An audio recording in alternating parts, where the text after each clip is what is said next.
Daily 3 টাকা কামাই করেন, 3 টাকা কামাই করে যদি 14 শিয়ে খরচ করে, 14 শিয়ে বলেন তো, 14 শিকি মানে 3.5 টাকা। পোলা পান্ডা আজকাল শিখি বুঝা ছাড়ান দিয়েছে, কারণ জন্মের পরেই তারা 10 টাকার নোট দেয়। 4 আনা 8 আনা 1 পয়সা 2 পয়সা তো দেখিনি, কাজে শিখি বসবে না। 14 শিখি মানে 3.5 টাকা, 4 শিখি মানে 1 টাকা, তাহলে 12 শিখি 3 টাকা, 14 শিখি 3.5 টাকা। কামাই করছেন 3 টাকা, 14 শিখি খরচ করলে দৈনন্দিন 8 আনা লসে খেয়ে যায়। কতক্ষণ? প্রত্যেক দিন। তো আপনি একদিকে কামাইও করলেন না, আবার ডেলি এরকম 3.5 টাকা খরচ করলেন, তাহলে তো উল্টো হয়ে গেল। রাস্তার পাশে কি বলে, সৌদি আরব যারা গেছেন, হজে যারা গেছেন, মক্কায় যারা গেছেন, মদিনায় গেছেন, হাজি সাহেব থাকলে সাক্ষী দেবেন। আরে দেশের মানুষ তো সৌদি আরব খুব বেশি দেয়, বিদেশে থাকে, তারাও বলতে পারবেন। সৌদি আরবের পাহাড় গুলো পাথরের পাহাড়, পাথরের পাহাড় না তো, পাথরের পাহাড়, উঁচু উঁচু পাহাড়। এই প্রত্যেকটা পাহাড়ের নিচে আবার ছোট ছোট এই সাইজের ছোট পাথর আছে, টুকরো পাথর আছে। তা আপনি বড় একটা পাথর দেখার জন্য, উরে বাবা কত উঁচু, উরে আল্লাহ কত, এইভাবে দেখতে দেখতে শীত হয়ে হাঁটতেছেন, নিচের দিক খেয়াল নাই। তো পাহাড় দেখার জন্য শীত হয়ে দেখতেছেন আর হাঁটতেছেন, নিচে যে ছোট পাথর তা মনে নাই, দেখতেছেন না। হোঁচট খাইয়ে পার মাথা ফাইটিয়েছে, গায়ে গেছে, নখ উল্টে গেছে। এখন রাগ হয়েছেন ওই পাহাড়ের উপরে। শয়তান পাহাড়, তুই এ জায়গা আছিস, এই জন্য তোর নিচে ছোট পাথর, এই ছোট পাথরে খাই লেগে আমার পা ফাটিয়ে গেল।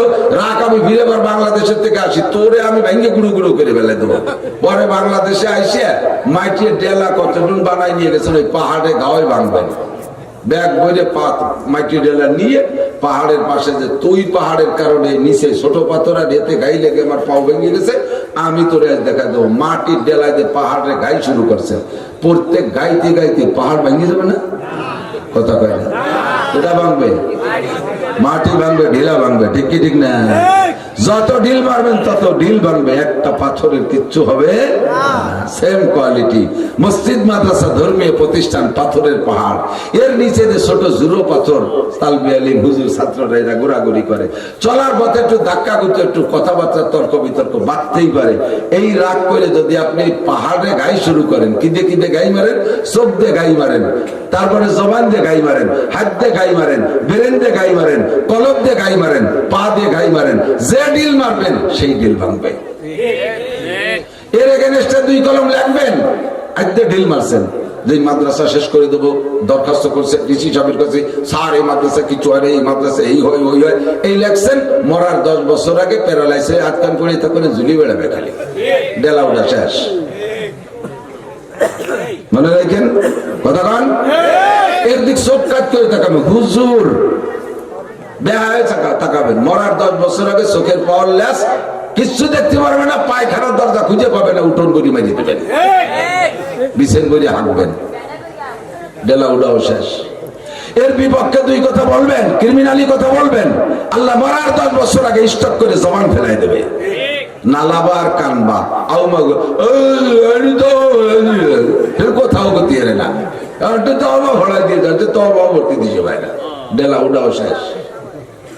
বেঙ্গাসি খেয়াল করেন, বাস্তব বহু দেখছি।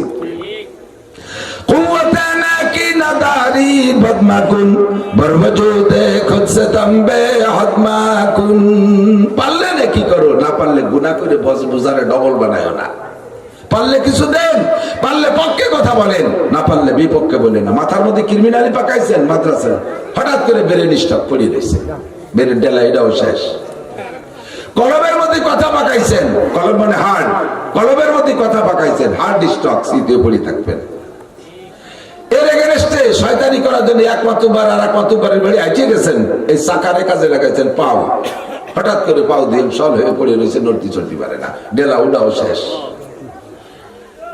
মনে রাখবেন, ঠিক আছে? পক্ষে থাকবেন, বিপক্ষে থাকবেন না। মাসটার নাম রজব মাস। কি মাস বলি? রজব মাস। তারপরে শাবান, তারপরে রমজান, এরপরে শাওয়াল, এরপরে জিলকদ, এরপরে জিলহজ, এরপরে মুহররম, আরবি নববর্ষের প্রথম মাস। এই মাসটা দামি হয়েছে, এর মধ্যে কি মাল ঢুকছে আল্লাহ। 26 রজব দিবাগত রাত, বেশিরভাগ ঐতিহাসিকদের মত, কিছু দ্বিমত থাকতে পারে, তবে বেশিরভাগ যেটা আসছে এই মাসে আল্লাহ পাক রব্বুল আলামিন তার নবী মুহাম্মদুর রাসূলুল্লাহ সাল্লাল্লাহু আলাইহি ওয়াসাল্লামকে আরশে আজিমে নিয়ে গিয়েছিলেন। বলবেন সুবহানাল্লাহ।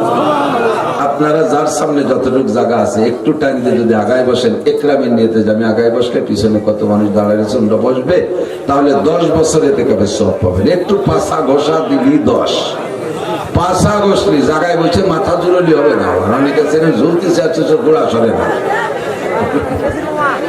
ঘোড়ায় তুষে দিয়ে আসতে হবে। আসেন একটু আসেন, আসেন আসেন 10 বছর। আর জায়গায় বসানোর জন্য আমি জায়গা খালি হচ্ছে, তারা আবার উল্টো দিকে আটা দিচ্ছে, আর আগে খায়।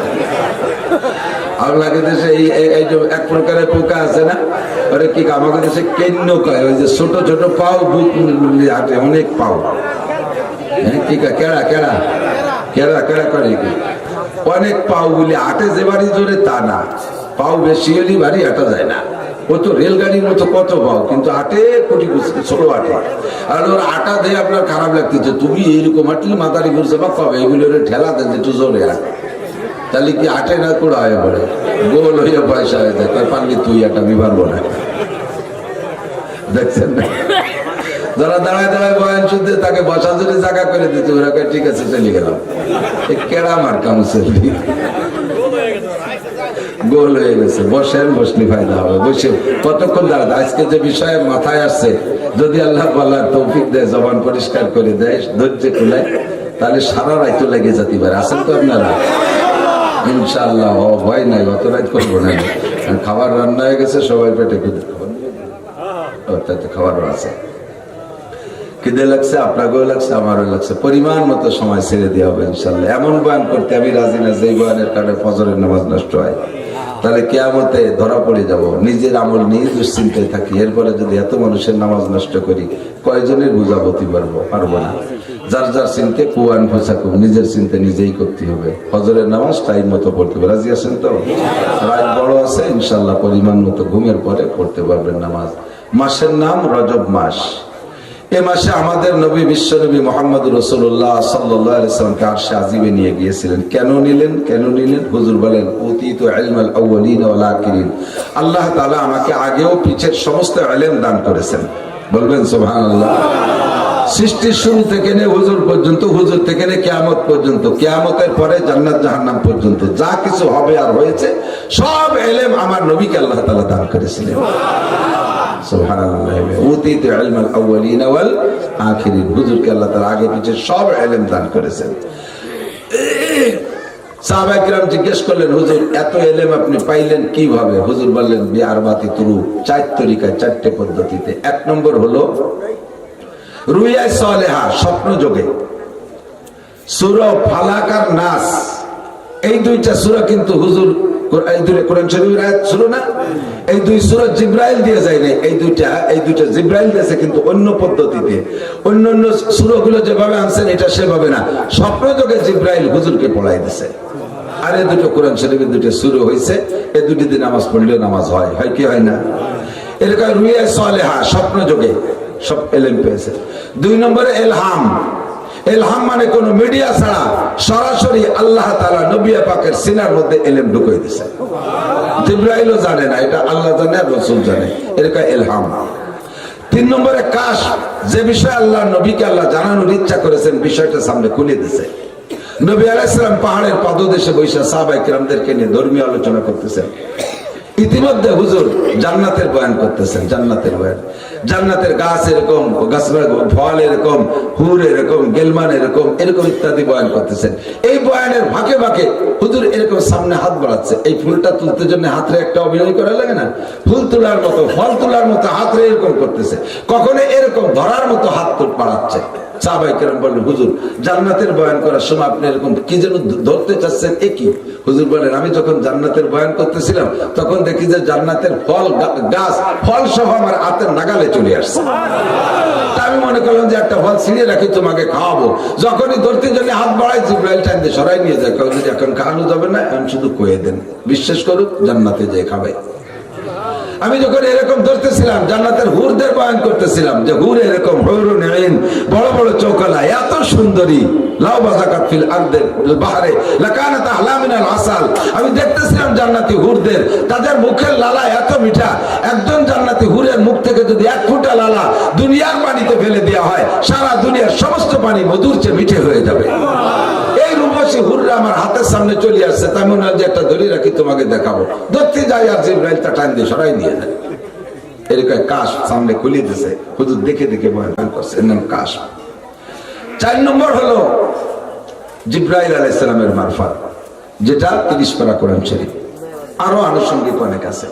এই 4টে মিডিয়ায় শিখানোর পরে আরো কিছু গোপন কথা আছে, যে গোপন কথাগুলো স্বপ্নে দেখাইলে হুজুর তৃপ্তি পাবে না, ইলহামের মাধ্যমে দিলে হুজুর তৃপ্তি পাবে না, কাশফের মাধ্যমে দিলে হুজুর তৃপ্তি পাবে না, জিব্রাইলের মাধ্যমে দিলে হুজুর তৃপ্তি পাবে না। এই কথাগুলো স্বয়ং আল্লাহ পাক রব্বুল আলামিন সামনে বসাইয়া নিজ জবানে বন্ধুকে পড়াবেন, তা না হলে বন্ধু মজা পাবে না, আল্লাহ মজা পাবে না। এই মজা লেনদেনের জন্য 26শে রজব দিবাগত রাত আল্লাহ পাক রব্বুল আলামিন নির্ধারণ করেছেন জান্নাতি পরিবহন বুরাক আর রফরফ আর রাহবার জিব্রাইল আর মিকাইলকে পাঠাই দিয়ে আমাদের এই ইহুধাম থেকে আল্লাহ পাক তার নবীকে আরশে আজিম পর্যন্ত নিয়ে গিয়েছিলেন। এর কারণে মাসটা বড় দামি, মাসটা বড় আল্লাহর সাথে সাক্ষাতের। আপনাদের কি বিশ্বাস নবী কি মেরাজ স্বপ্নে গিয়েছেন না সরাসরি? স্বপ্নে না সরাসরি? এই ছেলেরা মুখস্থ করো, তোমাদের পড়ালে হ্যাঁ বাস হয়ে গেছে শোনা, আর পড়িয়ে শিখতে পারবে না। 2 অক্ষর আমরা যা কই এই মুখস্থ রাও, যদি আল্লাহ কবুল করে একদিন 2 খাতে পারবা। পড়াপড়ি শেষ, মোবাইল ঢুকছে প্রত্যেকের হাতে হাতে, ঠিক না?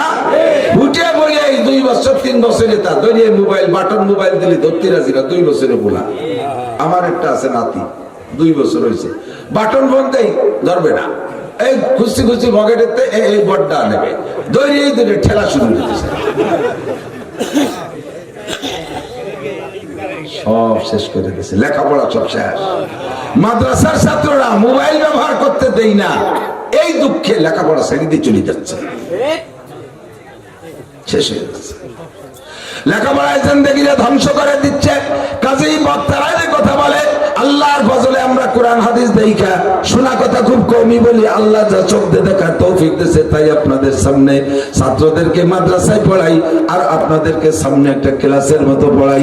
সুর আর তালের চিন্তা করি না, আমার কি সুর আছে না আছে সে সুরের দিকে আমার ফিকির নাই। উম্মতরে কিছু বলতে হবে, বুঝাইতে হবে, আর কোনো কথা বুঝাইতে গেলে তখন সুর চলে না, সুর চলে না, সুর দিতে গেলে বুঝানো হয় না। ক্লাসের মতো বলি, লক্ষ্য করবেন এই মাস রজব মাস আমার নবী মেরাজে গিয়েছিলেন, স্বপ্নে না সরাসরি? নবী পাক মেরাজ থেকে এসে সাহাবায়ে কিরামদের ভিতরে বর্ণনা দিলে সাহাবায়ে কিরাম প্রথম চান্সে কেউ কেউ সংশয়ের মধ্যে পড়ে গেলেন, এক রাত্রে এত কিছু কি করে সম্ভব, এক রাত্রে এত কিছু কি করে সম্ভব। পরবর্তীতে সব সাহাবা আবার জায়গায় চলে আসে, যখন তাজা তাজা বাস্তব কথা নবী পাক শুনেছেন সব আবার বিশ্বাসে চলে আসছে। মিস্টার আবু জাহেল, নাম শুনছেন তো? আবু জাহেল পালি, তার একটা সুমো দেবেন না? জুতোর তলায় কিছু মাহায় বাড়ি হবে, পাবো তো না দুনিয়ায় কোনোদিন ইনশাআল্লাহ। ও জবই হয়ে গেছে। আবু জাহেল কতদিন পরে, কয়েকদিন পরে হুজুরের সাথে দেখা করে, ভাতিজা তুমি এতদিন আজগবি আজগবি একটা কইছো, মানি নেই সেটা তার ভিন্ন ব্যাপার, অনেকটা যুক্তিসঙ্গত হলেও মানি নেই, তোমারে মানবো না তাই মানি নেই, কিন্তু তুমি এই যে কয়েকদিন হলো একটা আর একটা কি ভাও কথা কয়া শুরু করছো। কি চাচা? তুমি বলে মেরাজে গেছো আল্লাহর সাথে দেখা করতে, সেটা তোমার আল্লাহ তোমার যে কোনো ভাবে নেচে নেচে ফাঁকে যে তুমি যে কয় জায়গা ঘুরছো কইছো এটি কইলি কেন? তুমি এক রাত্রে মদিনায় গেছো, এখান থেকে মক্কা থেকে 450 কিলোমিটার, সেখান থেকে আবার তুমি ফিলিস্তিন গেছো, ফিলিস্তিন আবার সেখান থেকে 2500 কিলোমিটার, সে জায়গা থেকে মাদায়েন গেছো, সে জায়গা থেকে আবার বাইতুল মুকাদ্দাস আইছো, এই এক রাত্রে এত জায়গা ঘুরছো। আবু সলকের কাছে কইও তাহলে তোমার নবুয়তি টবুয়তি কেউ খাবে না। হুজুর কাছে সাল্লাল্লাহু আলাইহি কুনতু যাহাবতু, আল্লাহর কসম আমি গেছি তো। কয় তুমি আর কেউ না নিষেধ করছি, কেউ না, কয় না আমি গেছি তা কব না কেন? কয় তো তুমি ঠিক আছে অন্য জায়গা বাদ দাও, বাইতুল মুকাদ্দাস গেছো এইটা আমি বিশ্বাস করব না, যদি বলতে পারো বাইতুল মুকাদ্দাসের কয়টা জালনা কয়টা দরজা তাহলে আমি বিশ্বাস করব। আল্লাহর নবী কি ওই রাত্রে বাইতুল মুকাদ্দাস জালনা দরজা গুনতে গেছেন? আল্লাহ নেছে যে প্রয়োজন সেটা আলো পরে, বাকি জালনা দরজা তো গুনার। আমরা একদিন গেছি এক রাত গেছে, আর উদ্দেশ্য সেটাও না, জালনা দরজা গুনতে যাইনি, গেছে অন্য কাজে, সেই কাজ সারিয়ে হুজুর চলে গেছেন। আমরা নিজেরা যে যার যে ঘর বানাইছি, আমরা নিজেদের যে বসত ঘরে বসবাস করি, কয়জন তাড়াতাড়ি কইতে পারবেন আপনার ঘরে কয়টা জানলা? আমি তো পারবো না। আমার বাড়ির যে ঘর দরজা গুলো আছে, আমার বাপের কাইলে ঘর না, সবই আল্লাহ আমার দিয়ে বানাইছে। আমার বানাইলে ঘরে, তাই কোন ঘরে কয়টা জানলা তা আমার কর কায়দা নাই। বানাইলাম নিজেই, বসবাস করি নিজেই, তাই জানলা মনে থাকে না। আর এক রাত গেলেন বাইতুল মুকাদ্দাসে, জানলা দরজা কইতে না পারলে হুজুর বলে সেখানে যাওয়া হয়নি। এখন হুজুর বড় দুশ্চিন্তায় পড়ে গেছে। হুজুর কয় যে কি করবো, এর না কইতে পারলে তো বদনাম করবে। এর ভিতরে জিবরিলকে আল্লাহ পাঠাইছে। জিবরিল এসে বলে, মা তাহজান ইয়া রাসূলুল্লাহ, হুজুর কি চিন্তা করতেছেন? হুজুর কয়, জিবরাইল আজ শুনো নাই, আবু জাহেল আমার কাছে জিজ্ঞাসা করেছে বাইতুল মুকাদ্দাসের জানলা দরজা কয়টা। আমি যে বাইতুল মুকাদ্দাস গিয়েছি, তুমি তো আমার সাথে করে নিয়েছো, এ কথা তোরে খাওয়াইতে পারতেছি না, ওটা বিশ্বাসই করতেছে না। বাইতুল মুকাদ্দাসের জানলা দরজা কইতে না পারলে তো সম্ভব, ওরে বিশ্বাস করানো যাইতেছে না। জিবরাইল কয়, হুজুর দেখতে পারলে তো বলতে পারবেন। কয়, দেখতে পারবো, আবার কবে যাবো তার তো ঠিক নেই, কিভাবে দেখবো আর কিভাবে বলবো। কোনো টেনশন করার দরকার নাই, আপনি চক্ষু বন্ধ করে অন্তর চক্ষুটা বাইতুল মুকাদ্দাসের দিকে নিক্ষেপ করেন। আল্লাহ পাক আমাকে অর্ডার দিয়েছে এক্ষুনি বাইতুল মুকাদ্দাস আপনার সামনে এনে দেওয়ার জন্য। হুজুর চক্ষু বন্ধ করলেন, অন্তর চক্ষু বাইতুল মুকাদ্দাসের দিকে নিক্ষেপ করলেন। দেখে চোখের সামনে বাইতুল মুকাদ্দাস হাজির, বলেন সুবহানাল্লাহ। আর জিবরাইল ঘুরাই ঘুরাই দেখাচ্ছে। হুজুর মুস্কি হেসে বলেন, চাচা যান তাড়াতাড়ি খাতা কলম নেন, কোন পাশে কয়টা জানলা দরজা বলবো। আবু জাহেল খাতা কলম নিয়ে বসছে, আর নবী পাক বলতেছেন, এই পাশে এই কয়টা জানলা, এই জানলায় এই কয়টা পাল্লা, এই পাল্লা এই কয়টা কাঠ আছে, এই সাইডে এই কয়টা রড আছে, সিক আছে, দরজা এই কয়টা, সব একটা একটা করে গুনে বলে দেওয়ার পরে, চাচা যান তুমি তো শুধু জানলা দরজা জানতে চাইছো, আমি আর একটা কথা বলে দেই। বাইতুল মুকাদ্দাসের দরজার সামনে দেখবা এতটুকু একটা খুঁটির মতো একটা পাথর আছে, বাঁশের খুঁটির মতো একটা পাথর আছে। ওই পাথরের গলায় দেখবে একটা ছিদ্র আছে। ছিদ্রটা হলো, আমি মেরাজের রাত্রে বাইতুল মুকাদ্দাসের সামনে যখন বুরাকে গিয়েছিলাম, জিবরাইল আমাকে বাইতুল মুকাদ্দাসের মধ্যে ঢুকাই দিয়া বাইরে দাঁড়িয়ে আছে। আমি বললাম, ভাই জিবরাইল আসেন না কেন? কয়, হুজুর আপনি দাঁড়ান, আমি আসতেছি। জিবরাইল ওই পাথরের সাথে বুরাকের গলায় যে রশি ছিল, সেই রশিটা বাঁধে রেখে আসার জন্য বাইরে দেরি করতেছিলেন। এবার রশিটা বাঁধবে কিভাবে? পাথরটা তো তেল তেলে সরসরে। ওই জিবরাইল আঙ্গুল দিয়ে খোঁচা দিয়েছে পাথরের গলায়, একটা ছিদ্র হয়ে গেছে, ছিদ্রের মধ্যে রশি ঢুকাই দিয়ে তারপরে বেঁধে রেখে আছে। চাচা তুমি নিজে যাও বা কোনো সাংবাদিক পাঠাও, এই পাথরটা একটু দেখে আসতে বলো, দেখে আসতে বলো যে সেরকম আছে কিনা। আবু জাহেল সব নবী পাকের কাছে থেকে বিবরণ লেখা নিয়ে চলে গেছে। 10 জনের একটা টিম পাঠাইছে, যাইবি 1 মাস, আসবি 1 মাস, আর আইসা ওই জায়গা 10 দিন থাকবি, 2 মাস 10 দিন পর্যন্ত তোদের টাইম দেওয়া হলো। ভালো করে নুক্তায় নুক্তায় খাতা কলমে মিলে আনবি, মিলানোর পরে আমার কাছে আসবি। সত্য হলো না মিথ্যা হলো আমি দেখবো, আমার কাছে দেখা না করে কোথাও যাবি না। ওই 10 জন চলে গেছে বাইতুল মুকাদ্দাস দেখতে, খাতা ধরে ধরে একটা একটা করে মিলাইছে, সব দেখে পাই টু পাই মিলে গেছে। একটু কন্যা সুবহানাল্লাহ, আল্লাহু আকবার। ওই 10 জন আর কাল বিলম্ব করে নাই, বাইতুল মুকাদ্দাসের ভিতরে বৈশা আল্লাহকে সাক্ষী রেখা ওই জায়গায় 10 জন মুসলমান হয়ে গেছে। ওরা কয়, সাধু আল্লাহ ইলাহা ইল্লাল্লাহ ওয়া আশহাদু আন্না মুহাম্মাদান আবদুহু ওয়া রাসূলুহু। কলেমায়ে শাহাদাত পড়ে ইসলাম গ্রহণ কইরা 10 জন চলে আসে। আসার পরে আবু জাহেলের সাথে দেখা করে না, ডাইরেক্ট মুহাম্মদুর রাসূলুল্লাহর কাছে যে বসে আছে। 5-7 দিন 10 দিন বেশি হয়ে যাচ্ছে, ওই 10 জন আসে না। পরে খবর নেছে, কয় যাদের পাঠাইলাম তারা কি মারা গেল না, কি করলো, আসে না কেন? আবু জাহেলের দলের লোক কয় সবই চলে আসছে, একজনও বাকি নাই। তবে তারা এসে তো আমার সাথে দেখা করার কথা, গেল কোন জায়গায়? কয় যেখানে যাওয়ার দরকার সেই জায়গায় গেছে। 10 জনই মুহাম্মাদের দরবারে বসা। 10 জনকে তলব করে নিয়ে গেছে। এই তোদের কথা ছিল না আমার কাছে আসবি, আগে ওখানে গেলি কেন? কয় তোর কাছে আসি নাই, জীবনেও কোনোদিন আসবো না। মুহাম্মদ যা বলেছে সব সত্য কথা, খাতা আর বাস্তব মাকতুবে মিলে গেছে, কাজেই তাকে নবী বলে বিশ্বাস করতে আমাদের কোনো দেরি নাই। আমরা পড়েছি লা ইলাহা ইল্লাল্লাহ মুহাম্মাদুর রাসূলুল্লাহ। নবী পাক মেরাজের আগে 3 মাস আগে তায়েফ গিয়েছিলেন আল্লাহর হুকুমে, সাদ ইবনে আবি ওয়াক্কাস রাদিয়াল্লাহু তাআলা নুহের সাথে নিয়া। সেই জায়গাটা আল্লাহ দেখার তৌফিক দিয়েছেন, যেই জায়গায় বসে নবী পাক খুতবা দিয়েছিলেন। তায়েফ নবীজির মামা বাড়ি, তায়েফ নবীজির মামা বাড়ি। তায়েফের থেকে প্রায় 100 কিলোমিটার দূরে মা হালিমাতুস সাদিয়া রাদিয়াল্লাহু তাআলা আনহার বাড়ি। সে জায়গায় গিয়েছিলাম, দেখে আসছি। তায়েফ নবীজির মামা বাড়ি, নিজের মামা বাড়ি তো ভাগ্নেদের একটু আদর আল্লাহ বেশি থাকে।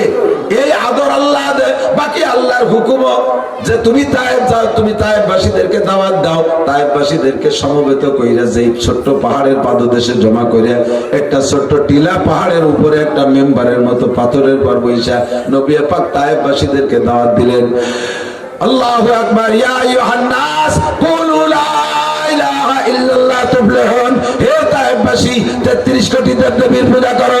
ইন্নাল্লাযীনা তাদউনা মিন দুনিল্লাহ লা ইয়াখলুকু যুবাবা ওয়া লা ইসতামাউ লাহু ওয়া ইন ইয়াসলুবুহুমুজ যুবাবু শাইআন লা ইস্তানকিযুহু মিনহু যুবাত তালিব ওয়াল মাতলুব।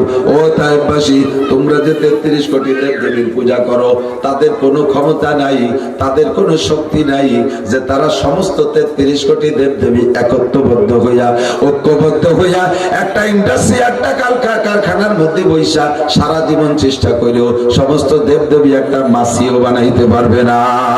পারবে?